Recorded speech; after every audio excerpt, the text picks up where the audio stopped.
Bonjour et bienvenue dans le tutoriel S'inscrire et naviguer dans un MOOC OpenEDX. Pour m'inscrire, je vais sur le lien que l'on m'a envoyé, je renseigne mon mail, je donne mon nom complet ainsi que mon nom d'utilisateur public, c'est-à-dire celui qui va apparaître dans le MOOC. Je renseigne mon mot de passe. J'accepte les conditions et je crée mon compte sur la plateforme du MOOC.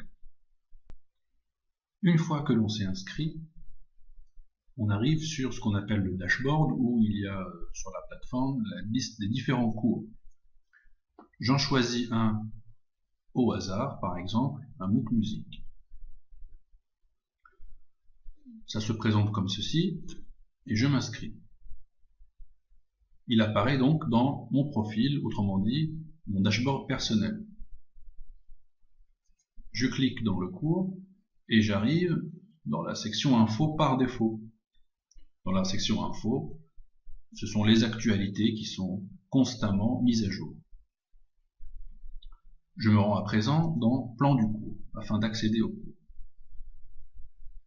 Je constate qu'il y a une navigation verticale, comme ceci sur la gauche, et je vais de chapitre en chapitre en cliquant sur les sections à la suite, les unes des autres.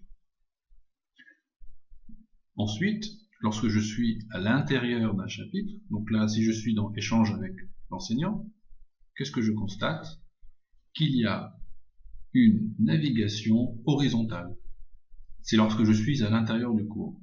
Je peux constater ici qu'il y a des vidéos, des QCM, des contenus. Donc je navigue horizontalement, de cette façon-là.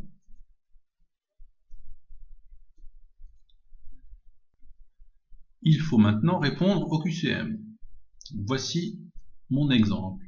Question autour de la conduite de classe. Après le temps de défoulement, question 1, le premier groupe d'élèves danse parce qu'il écoute la musique, parce qu'un élève donne l'exemple. Je clique pour donner la bonne réponse. Le second groupe d'élèves danse parce qu'il a l'habitude, parce qu'un élève donne l'exemple. Je clique sur ce que j'estime être la bonne réponse. Et ainsi de suite. Je réponds ainsi aux questions. Il se peut parfois que l'on tombe sur une question où il y a plusieurs bonnes réponses de possibles, où je peux décocher la case, ou plusieurs cases, ou 3 cases, selon le nombre de propositions. Donc là, par exemple, je décide d'en mettre 2, et ici, 1, par exemple. Une fois que mon QCM est terminé, je valide. Et on peut regarder nos réponses justes et nos réponses fausses.